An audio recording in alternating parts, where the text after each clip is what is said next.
ねえきなこ、アメリカの非営利団体の 92% がもう AI を使ってるって知ってた？知ってる。でもね、その中で大きな成果が出たって答えたのはたった 7% なの。92と7？ほとんどの団体が使ってるのに、聞いてるのは一握りってこと？それ怖くない？そこがこの話の入り口なんだよ。アンスロピックはこの85ポイントの差に初期1億5000万ドルを出すって発表したの。85ポイントってほとんど全部だよね。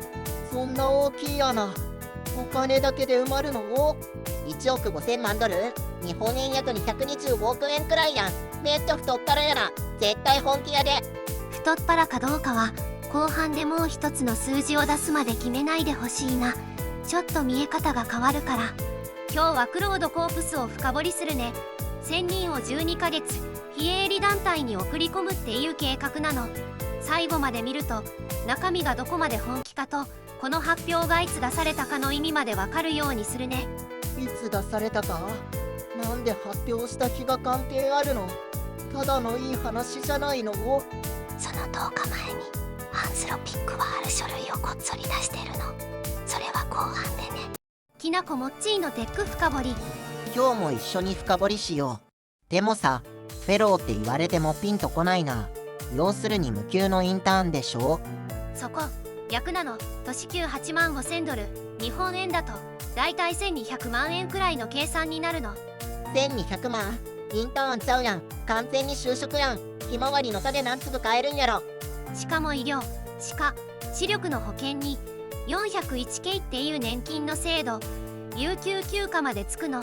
生命保険もね。それに加えてクロードを使うための API クレジットが最大2500ドル分、道具代まで面倒を見るの。待って、そんなに払うってことは雇うのはアンスロピックなんだよね。社員として入るってこと？そこも違うの。法律上の雇い主はアンスロピックじゃなくてパートナーのコードパスっていう団体なんだよ。ややこしいな。お金は出すけど雇うのは別の団体。なんでそんな回りくどいことするの？理由の公式説明はないの。ただこの形には名前がついてて埋め込み型って呼ばれてるんだよ。お金や道具を渡して終わりじゃなくて、人をその団体の中に置いて一緒に働かせる。それが埋め込み型。ああ、道具を送りつけるんじゃなくて使える人ごと送り込むってことか。それで規模はどれくらいなの？1000人を3つの組に分けるの。第1組は2026年10月19日スタートでおよそ100人。残りの900人は2027年1月と2027年8月に始まる組で受け入れるの。全員が12ヶ月の契約だよ。しかもフルタイムで対面なんだよね。リモートでちょっと手伝うみたいなやつじゃなくて。そう、フルタイムの対面で12ヶ月、片手間じゃ絶対にできない形をわざわざ選んでるの。12ヶ月か。じゃあその1年が終わった後、その団体はどうなるの？元に戻っちゃわない？いい質問。そこがこの計画で一番答えの出てない部分なの。後半でちゃんと戻ってくるね。規模と待遇はこれで全部。ただね、誰が応募できるかを見ると欲しい人材がはっきり出てくるの。でもこれ応募できるのって結局エリートだけでしょ。有名大学を出てないと無理なやつだよね。そう思うよね。私も条件を見るまではそう思ってたの。でも学歴の要件はないんだよ。ないの？1200万円出す仕事で学歴を見ないって逆に何を見てるの？条件は3つ。18歳以上、フルタイムで働いた経験が2年未満、そしてアメリカで働ける資格を持ってること。経験2年未満？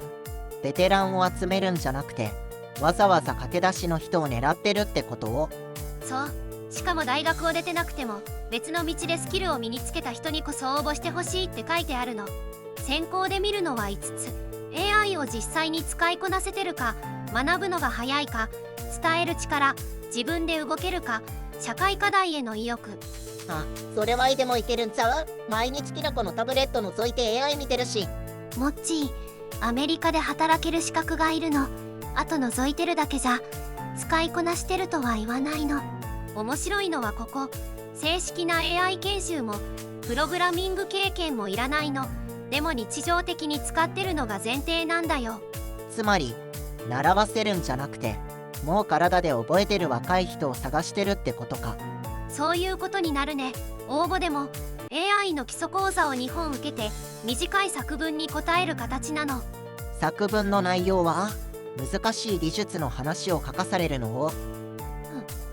地域で何か動かした経験とか失敗から学んだこととか、技術より人柄を見てる感じなの。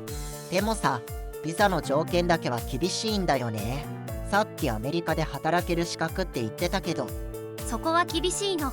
雇う側が手続きをしないと働けない資格の人は今回は対象外になってるの。つまり最初からアメリカで働ける人限定か。世界中の AI 格差を埋めるって話ではないんだね。対象はアメリカの非営利団体なの。そこは広げすぎずに見ておいた方がいいと思う。条件だけ見ると若手に優しいでしょ。でも送り込まれる現場は多分想像よりずっと深刻なの。深刻って言うけどさ、最初の話だと 92% がもう AI を使ってるんでしょ。進んでる方じゃないのを。使ってはいるの。問題は中身なんだよ。同じ調査で 81% が個人の思いつきで使ってるだけだったの。個人の思いつき？それって詳しい人が一人で勝手にやってるだけってこと？そう、手順が書き残されてなくて、その人が辞めたら消える使い方なの。組織には何も残らないんだよ。手順を書き残して誰でも繰り返せる形にできてる団体はたったの 4%。 ここが本丸なの。 4%？ じゃあ AI 格差って持ってるか持ってないかの話じゃないんだ。そこなの。触れる人はもう増えたの。でも仕事の形になってる人はほとんどいない。差はそこで開くの。でもさ、それなら道具を無料で配ればいいじゃん。なんでわざわざ人を1年も置くのを？お金かかるのに。その疑問すごく自然だと思う。でも数字がもう答えを出してるの。 92% はすでに配られた後なの。あ、そうか。配った結果が92と7やねんな。配っても定着せえへんかったってことか。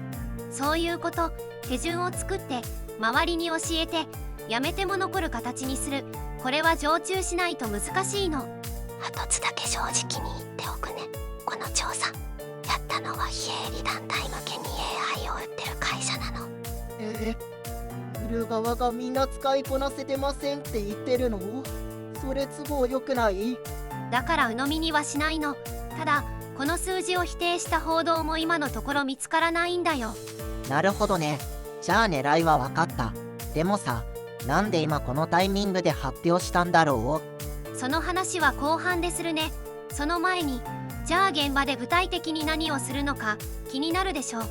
そこ公式には出てないの。分野ごとに何をやらせるかも受け入れ団体の選び方もまだ非公開なんだよ。ここまではやる意味はあるって話。ただ次に数字を並べるとこの1億5000万ドルが別の顔に見えてくるの。別の顔って何やねん。225億円は225億円やろ。どう転んでも太っ腹やん。絶対そうやって。気持ちはわかる。ただね、出す側の財布の大きさを知るとその感想は変わると思う。2026年5月28日、アンスロピックはシリーズ H で650億ドルを調達したの。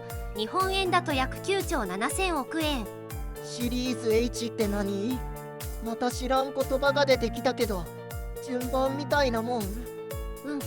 投資家からお金を集めた回数のことなの。A、B、C って進んでいって H は8回目なんだよ。9兆？桁が多すぎて頭が追いつかないよ。それで会社の値段はいくらになったの？調達後の評価額が9650億ドル。これでオープン AI の評価額を初めて上回ったの。収益の方も同じ5月にランレートで470億ドルを超えたって公表してるの。ランレートって何？年間の売り上げってこと？そこ間違いやすいの。調子のいい1ヶ月を12倍した数字で確定した年間売上とは別物なんだよ。なるほど、勢いの数字か。で、その9650億ドルの中で1億5000万ドルってどれくらいなの？計算するね。1億5000万を9650億で割るとおよそ 0.015%。 0.015？ ゼロが多すぎて逆に分からへん。それ例えるとどれくらい？年収1000万円の人に例えると1500円くらい。ランチ1回分よりちょっと多いくらいなの。ランチ1回分。さっきまで太ったら言うたやん。225億円が急に小銭に見えてきたわ。落ち着いて、金額が小さいから中身がないって話じゃないの。そこは分けて考えたいの。人を1000人1年間ちゃんと雇うのはお金を配るより手間もリスクも大きいの。実行コストは高いんだよ。確かにお金だけ渡す方が楽だもんね。わざわざ面倒な方を選んでるとも言えると。そうだから 0.015% って数字は安いって話じゃなくて痛みが小さいって話なの。痛みが小さいってことは途中で辞めても会社はほとんど困らへんってことでもあるよな。安いからダメって話でもないの。引っかかるのは金額じゃなくてこの発表が置かれた日付の方なんだよね。日付？さっきも言ってたけど発表が6月11日だと何かまずいの？その10日前2026年6月1日にアンスロピックはアメリカの証券取引委員会へ S1 の草案を秘密で出してるの。 S1？ また知らん単語や。それ何の書類なん？上場するときに出す申請書類なの。会社の売り上げもリスクも全部そこに書いて公開することになるの。つまり上場の準備してた10日後にいい話を発表したってこと？これ完全にかっこしいやん。そう見えるよね。私も最初はそう思ったの。でもね、そこは言い切れないんだよ。上場前の宣伝が目的だったとは公式にも報道にもどこにも書かれてないの。読んだ人の推測なんだよ。じゃあ何なら言い切れるの？全部あやふやってことを？言い切れるのは3つ。6月1日と6月11日という日付、10日という間隔、そして 0.015% という比率。言い切れないのはその並びに意図があったのかどうか。ここを混ぜるとただの決めつけになるの。じゃあ両方の言い分を聞かせてよ。宣伝派と本気派で。宣伝寄りの根拠は上場直前の10日という時期、評価額の 0.015% という軽さ、そして成果の指標が未公表なこと。本気寄りの根拠は寄付じゃなく人を1000人常駐させる形を選んだこと。手間の大きさがそのまま本気度なの。どっちも一理あるな。どっちか選ばなきゃダメなのを決めきれないんだけど。選ばなくていいの。今分かってるのは事実の方だけで、意図は誰にも確かめようがないんだから。それはそれでモヤモヤするけど、決めつけて外すよりはマシか。で、上場っていつなの？決まってないの。2026年の秋から年末が視野って言われてるけど、市況次第ってヘッジもついてるの。予測を出してる会社もあって、中央値は2026年12月15日。ただこれは予測であって決まった事実じゃないの。じゃあ結局さ、この1000人作戦って聞くのを聞かないのを、そこが知りたいんだけど。意図は誰にもわからない。でも聞くかどうかなら先にやった会社のデータでわかるはず。それがね、ないの。ないってどういうことを？こういうの他の会社もやってるんじゃないの？白状すると、私も最初は先例があるなら効果も分かってるはずって思ってたの。でも違ったんだよ。先例はあるの。 Google の慈善部門は2024年に社員を最大6ヶ月非営利団体に常駐させてるの。じゃあ2年前の結果を見ればうまくいったかどうかわかるよね。それがね、常駐が終わった後も力が残ったかを数字にした資料は公開されてないの。どこも出してないんだよ。誰も測ってへんの？みんなにも送り込んで送り込みったらしいってこと？少なくとも外から確認できる形にはなってないの。だから比べる物差しがそもそもない状態なんだよ。人を送り込む支援自体は昔からあるの。アメリコーやコードフォーアメリカがその代表格なんだよ。マイクロソフトも2026年3月に非営利の専門職向けのフェロー制度を発表してるの。形は近いの。オープン AI はライバルやし、なんかやってるやろ。オープン AI の財団は2026年に非営利向けの基金として5000万ドルを出すと発表してるの。ただし形が違うの。5000万ドルと1億5000万ドルやろ。カンスロピックの3倍勝ちやん。太ったら対決や。そこ比べちゃダメなの。片方はお金を配る仕組み、片方は人を置く仕組み。前提が違うんだよ。ああ、そっか。金額だけ並べても意味ないんか。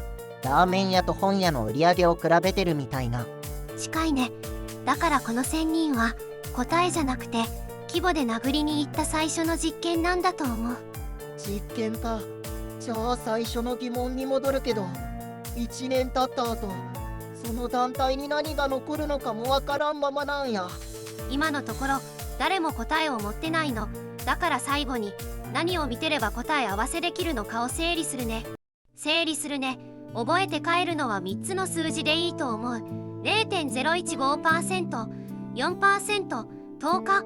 0.015 は評価額に対する重さ、4は手順として定着できてる団体の割合、10日は S1 提出から発表までの間隔なの。この3つ覚えとけばええんやな。よし、これ保存しとこ。次に誰かに話すとき絶対使えるやつやん。使い方も添えておくね。この手の発表を見たときは金額そのものより会社の規模で割ってみるといいの。確かに、それやるとニュースの見出しに驚かされんで済むな。今日一番の学びかも。答え合わせができるのは2027年以降だと思う。1期生の1年が終わって団体に何が残ったかが見えてからなの。正直私もどっちとも言い切れないの。上場前の見せ方だって見方も、本気の実験だって見方も両方できるから。みんなはどう思う？ 0.015% は安すぎると思う？それとも人を置いた時点で本気だと思う？僕は人を1年置くのはしんどいと思うから、そこは本気だと思う。ランチ1回分だけどね。この話実は秘密で出された S1 の中身ともつながってるんだけど、それはまた別の動画で掘るね。あ、きなこ、今日の調べ物で飼い主のタブレット、また充電めっちゃ減ってるで。戻したら机の上に置いておいて、枯れる前にね。参考になったら高評価してくれるとおやつ代になるよ。チャンネル登録と通知オンもよろしくね。バイバイ。またね。